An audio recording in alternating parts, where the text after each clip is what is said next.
गुरुर्ब्रह्मा गुरुर्विष्णु गुरुर्देवो महेश्वरा गुरुर्साक्षात् परं ब्रह्म तस्मै श्री गुरुवे नमः। ગુડ મોર્નિંગ વિદ્યાર્થી મિત્રો, આગળના લેક્ચરમાં આપણે પહેલા ચેપ્ટરમાં હતું મનોવિજ્ઞાન એક વિજ્ઞાન છે. એમાં આપણે જોયું હતું કે મનોવિજ્ઞાન છે એ કેટલો જૂનો છે એ વિષય ગણવામાં આવે છે. એની અવસ્થા વિશે જાણ્યું હતું. પછી મનોવિજ્ઞાનનો અર્થ, એની વ્યાખ્યા અને એનું સ્વરૂપ જોયું હતું કે મનોવિજ્ઞાન છે એને ઇંગ્લિશમાં શું કહેવામાં આવે છે તો કે સાયકોલોજી કહે છે. ગ્રીક શબ્દના સાયકી અને લોગોસ આ શબ્દનો એ બનેલો છે અને સાયકીનો અર્થ શું થાય છે તો કે સાયકીનો અર્થ છે જે આત્મા થાય છે અને લોગોસનો અર્થ શું થાય છે તો કે વિજ્ઞાન થાય છે. એટલે મનોવિજ્ઞાનને સૌપ્રથમ છે એ આત્માના વિજ્ઞાન તરીકે છે એ ઓળખવામાં આવતું હતું.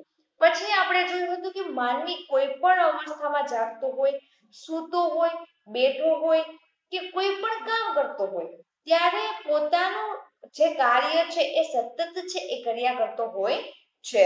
હવે આપણે જોવાનું છે આજે મનોવિજ્ઞાનની વ્યાખ્યા અને તેની સમજૂતી. હવે મનોવિજ્ઞાનની વ્યાખ્યાઓ છે, ઘણા મનોવૈજ્ઞાનિકોએ છે અલગ અલગ પ્રકારની વ્યાખ્યાઓ છે આપેલી છે. એમાં જોઈએ આપણે કે જુદી જુદી વ્યાખ્યાઓ આપેલી છે. એમાં પહેલી વ્યાખ્યા છે મનોવિજ્ઞાન માનવી અને પ્રાણીના વર્તનનું વિજ્ઞાન છે. આ વ્યાખ્યા છે એ સીટી મોર્ગન નામના મનોવૈજ્ઞાનિકે છે એ આપેલી છે કે મનોવિજ્ઞાન છે એ કેવું વિજ્ઞાન છે તો કે માનવી અને પ્રાણી એનું જે વર્તન છે એનો અભ્યાસ કરે છે અને એ પદ્ધતિસરનો અભ્યાસ દ્વારા એ જાણે છે કે માનવી અને પ્રાણી છે એ કેવું વર્તન કરે છે, એ વર્તનમાં કઈ સુધારા લાવવા જોઈએ, શું કરવું જોઈએ, એ બધાની માહિતી કરે છે. એટલે એને માનવી અને પ્રાણીના વર્તનનું વિજ્ઞાન કહેવામાં આવે છે. એટલે મનોવિજ્ઞાન માનવી અને પ્રાણીના વર્તનનું વિજ્ઞાન છે. આ વ્યાખ્યા છે એ સીટી મોર્ગને આપેલી છે. બીજી વ્યાખ્યા છે મનોવિજ્ઞાન માનવીની તમામ માનસિક અને શારીરિક પ્રવૃત્તિઓનો વૈજ્ઞાનિક અભ્યાસ કરે છે. કે માનવી છે એ કોઈ પણ વ્યક્તિ છે કે જે છે તે પોતાના મનની અંદર જ્યારે કઈ રીતે એ વિચાર કરે છે, એ વિચારે છે કે કોઈ પણ આપણે વિચારણા કરીએ છીએ તો આપણે છે કે કોઈ વ્યક્તિ વિચાર કરતો હોય તો એના મનમાં શું વિચાર ચાલી રહ્યા છે એ આપણે જાણી શકતા નથી. એ વ્યક્તિ જ્યાં સુધી આપણને એ ન જણાવે કે એ શું વિચારી રહ્યો છે ત્યાં સુધી આપણે એના મનની વાત છે એ જાણી શકતા હોતા નથી. એ જ રીતે હું શું વિચારી રહી છું, જ્યાં સુધી હું એ તમને ન કહું કે હું શું વિચારી રહી છું ત્યાં સુધી તમે એ જાણી ન શકો કે મારા મનમાં શું વિચાર ચાલી રહ્યા છે. એટલે કે જે પણ આપણે પ્રવૃત્તિઓ કરીએ છીએ કે માનવીની તમામ માનસિક કે મનમાં ચાલી રહી જે પણ પ્રવૃત્તિઓ છે અને શારીરિક કે આપણું શરીર છે તો જે બહારની શરીર દ્વારા જે પ્રવૃત્તિઓ કરીએ છીએ એટલે માનસિક અને શારીરિક આ બંને પ્રવૃત્તિનો અભ્યાસ જે કરવામાં આવે છે એને શું કહેવામાં આવે તો કે મનોવિજ્ઞાન કહે છે. અને આ વ્યાખ્યા છે એ હિલ્ડગાર્ડ એટકિન્સને આપેલી છે. એટલે કે આપણે મનમાં છે, આપણા મનમાં ઘણી બધા વિચારો આવતા હોય છે, ઘણા બધા આપણે વિચારો કરતા હોઈએ છીએ, આપણે ઘણા વિચારો કરતા હોઈએ, ઘણી વિચારો આપણે કરેલા હોય છે, પણ એ વિચારો છે એ મનોવિજ્ઞાન છે એનો અભ્યાસ કરે છે. પણ ક્યાં ધોરણે અભ્યાસ કરે છે તો કે વૈજ્ઞાનિક ધોરણે છે એનો અભ્યાસ કરતા હોય છે. એના પછી છે ત્રીજી વ્યાખ્યા મનોવિજ્ઞાન વાતાવરણના સંદર્ભમાં માનવી અને માનવેતર પ્રાણીઓના વ્યક્ત થતા વર્તનનો અભ્યાસ કરતું વિજ્ઞાન છે. કે મનોવિજ્ઞાન છે એ વાતાવરણના સંદર્ભમાં કે વાતાવરણ છે તો વાતાવરણ તમે જુઓ તો વાતાવરણ અલગ અલગ પ્રકારના હોય છે. બધી જગ્યાએ એક સરખા પ્રકારનું વાતાવરણ છે આપણને જોવા મળતું નથી. હવે એ વાતાવરણના સંદર્ભમાં કે જ્યાં જેવું વાતાવરણ હોય છે એ વાતાવરણને ધ્યાનમાં રાખી અને માનવી અને માનવેતર પ્રાણીઓ એનું વ્યક્ત થતા જે વર્તનો હોય છે એ વાતાવરણ પ્રમાણે એનું વર્તન કેવું હોય છે માનવીનું અને પ્રાણીઓનું એ વર્તનનો અભ્યાસ કરતું વિજ્ઞાન એટલે કે મનોવિજ્ઞાન. અને એ વ્યાખ્યા કોને આપેલી છે? H.E. ગેરેટે એ વ્યાખ્યા આપેલી છે. અહીં આપણે 3 વ્યાખ્યા જોઈ. આપણે અહીંયા કેટલી વ્યાખ્યાઓ જોઈ છે? તો કે 3 વ્યાખ્યાઓ જોઈ. તેના આધારે એટલું તો કહી શકીએ કે મનોવિજ્ઞાન જુદા જુદા સંદર્ભમાં માનસિક ક્રિયાઓ, અનુભવો અને વર્તનનો અભ્યાસ કરતું વિજ્ઞાન છે. કે આ 3 વ્યાખ્યાઓ જોઈ. આ 3 વ્યાખ્યાઓના આધારે આપણે કહી શકીએ કે જુદા જુદા સંદર્ભમાં છે એ માનસિક ક્રિયાઓ કરતું હોય, અનુભવ કરતું હોય અને વર્તન કરતું હોય. એનો અભ્યાસ જે કરવામાં આવે એને શું કહેવામાં આવે? તો કે મનોવિજ્ઞાન કહેવામાં આવે છે. આપણે માનસિક ક્રિયાઓ અનેક પ્રકારની હોય છે. ઘણી આપણે પ્રક્રિયાઓ કરતા હોય છે. ઘણા આપણને અનુભવો થતા હોય છે. આપણું વર્તન કેવું છે એના આધારે એ છે એ અભ્યાસ કરે છે અને એ અભ્યાસના આધારે એ વિજ્ઞાન પદ્ધતિસરનો અભ્યાસ કરીને એમાંથી જે તારવેલું જે પણ જ્ઞાન હશે એ આપણને પહોંચાડતા હોય છે. હવે આપણે છે કે જે 3 વ્યાખ્યાઓ હતી એ 3 વ્યાખ્યાઓને આધારે સર્વ સામાન્ય વ્યાખ્યાઓમાં સમાવિષ્ટ 4 મુદ્દાઓ જોવા મળે છે. કે આપણે જે પણ છે કે જે વ્યાખ્યાઓ જોઈ એના આધારે આપણે 4 મુદ્દા એવા છે જેને આપણે તારવી શકીએ છીએ. એટલે આપણને છે પ્રશ્ન એ રીતે પૂછાય છે એક્ઝામમાં કે જે છે કે મનોવિજ્ઞાનનું સ્વરૂપ સમજાવો. તો મનોવિજ્ઞાનનું સ્વરૂપ જ્યારે સમજાવવાનું આવે ત્યારે આપણે આ 4 મુદ્દા છે એ સમજાવવાના હોય છે. એમાં પહેલું છે માનસિક પ્રક્રિયાઓ, બીજું છે અનુભવો, ત્રીજું છે વર્તન, ચોથું છે વિજ્ઞાનને સમજવાનો પ્રયાસ કરીએ. એટલે કેટલા છે મુદ્દાઓ? 4 છે. માનસિક ક્રિયાઓ, અનુભવો, વર્તન અને વિજ્ઞાનને સમજવાનો પ્રયાસ કરીએ. હવે એમાં આપણે પહેલું જોઈએ કે માનસિક પ્રક્રિયા એટલે શું? માનસિક પ્રક્રિયા કોને કહે છે? હવે માનસિક પ્રક્રિયા એટલે શું? તો માનસિક એટલે કે હું મન દ્વારા જે વિચારું છું એ એક પ્રકારની માનસિક પ્રક્રિયા છે. માનસિક પ્રક્રિયા કોને કહેવામાં આવે? કે આપણે મન દ્વારા જે કંઈ વિચારીએ છીએ એ પ્રક્રિયાને આપણે માનસિક પ્રક્રિયા તરીકે ઓળખતા હોઈએ છીએ. હવે એમાં છે કે મારા મનમાં કોઈ એક પ્રક્રિયા ચાલી રહી છે. કોઈ એવી એક પ્રક્રિયા છે કે જે અત્યારે મારા મનમાં ચાલે છે. તો આપણે ઉદાહરણ જોઈએ કે મારી પાસે એક એવી કલા છે. બધા પાસે છે અલગ અલગ પ્રકારની કોઈ વ્યક્તિ પાસે એક એવી કલા હોય જ છે કે જેમાં એ નિપુણ હોય છે. તો મારી પાસે એક એવી કલા છે જે હું સરસ મજાની એક કવિતા છે એ બનાવી શકું છું. મારી પાસે હું ધારું કે મારી પાસે એવી કલા છે કે હું છે એ સરસ મજાની એક કવિતા છે એ બનાવી શકું અને હું વાંચું છું અને વાંચતા વાંચતા કે હું આ કવિતા છે એ કવિતા બનાવવાની છે. એ કવિતા હું સરસ મજાની કવિતા બનાવવાનો છું. એ કવિતા હું જ્યારે વાંચતું હોઉં છું કે જ્યારે હું વાંચતી હોઉં છું એ વાંચતા વાંચતા છે કોઈ નવી કવિતા યાદ આવે છે. મને શું થાય છે તો કે વાંચતા વાંચતા જ્યારે નવી કવિતા યાદ આવે છે તો મારી શારીરિક પ્રક્રિયા કઈ છે? તો જોઈએ તો મારી શારીરિક પ્રક્રિયા શું છે? તો કે એ વાંચવાની છે. પરંતુ હું શારીરિક પ્રક્રિયા શું કરું છું? વાંચવાની કરું છું, કવિતા વાંચું છું. એટલે એ મારી શારીરિક પ્રક્રિયા થઈ. એ વાંચવાની છે. પરંતુ વિચાર મારો કેવો છે? તો તે નવી કવિતા બનાવવાનો. અને એ કઈ પ્રક્રિયા કહેવાય? તો એ માનસિક પ્રક્રિયા. કેમ કે હું વિચારું શું છું? તો મારો વિચાર એ છે કે હું નવી પ્રક્રિયા છે એ કઈ રીતે નવી કવિતા કઈ રીતે બનાવું એ વિચાર કરી રહી છું. એટલે એ પ્રક્રિયા આપણે કઈ થશે? તો કે એ માનસિક પ્રક્રિયા થઈ છે. આ પ્રવૃત્તિઓમાં મગજમાં આ પ્રવૃત્તિ એટલે કે વાંચું છું હું કોઈ પણ પ્રકારની બુક, પરંતુ મારા મગજમાં શું ચાલે છે? હું કોઈ પણ પ્રકારની બુક વાંચતી હોઉં પરંતુ એ બુક તો વાંચું છું પણ મારા મગજમાં શું ચાલી રહ્યું છે? તો કે એક કવિતાની પ્રવૃત્તિ એટલે કે મગજમાં ચાલતી પ્રવૃત્તિઓ. કેમ કે મારા મગજમાં શું ચાલી રહ્યું છે? તો નવી કવિતા કઈ રીતે બનાવી એ મારા મગજમાં ચાલી રહી છે. હવે કે આપણે કોઈ પણ બુક વાંચતા હોય તો કોઈ પણ પ્રકારની બુક હોય છે તો એ બુક જ્યારે હું વાંચતી હોઉં તો પરંતુ મારા મનમાં શું ચાલી રહ્યું છે?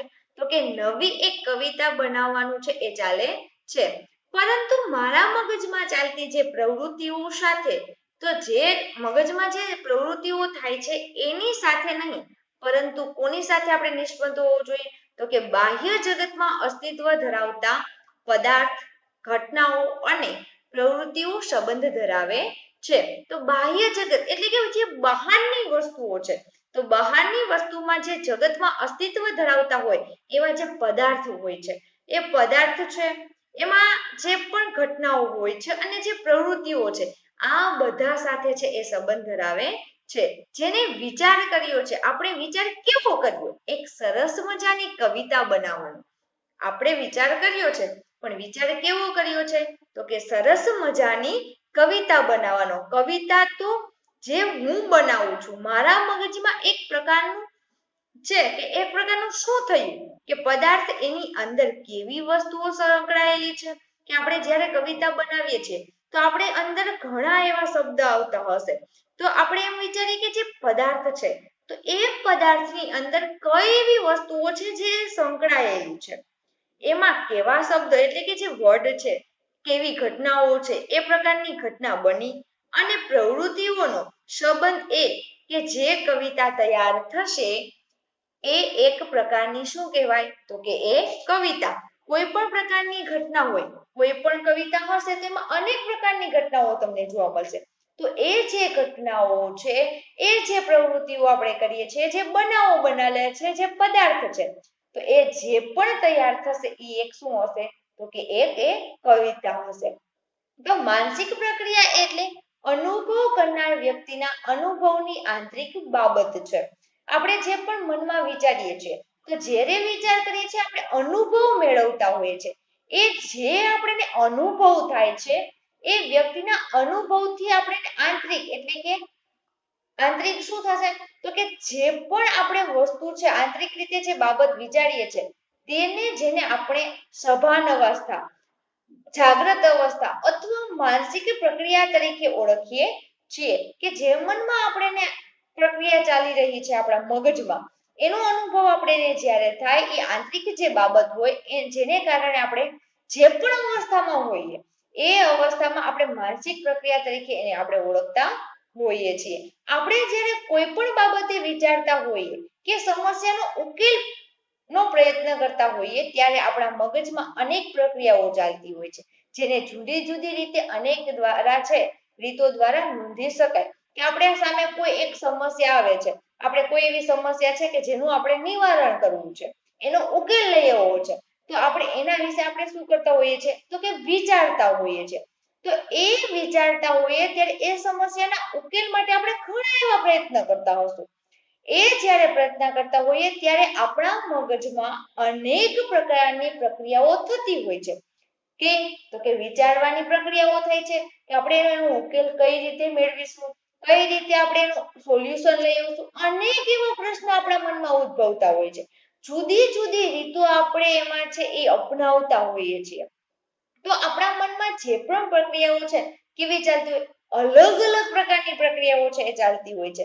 તો આ જે જુદી જુદી અનેક રીતો દ્વારા એને નોંધી શકાય છે. જો કે આ મગજની પ્રક્રિયા કે હલનચલન અને માનસિક પ્રક્રિયા એક જ છે એમ કહી શકાય, પરંતુ તે બંને એકબીજા પર આધારિત છે,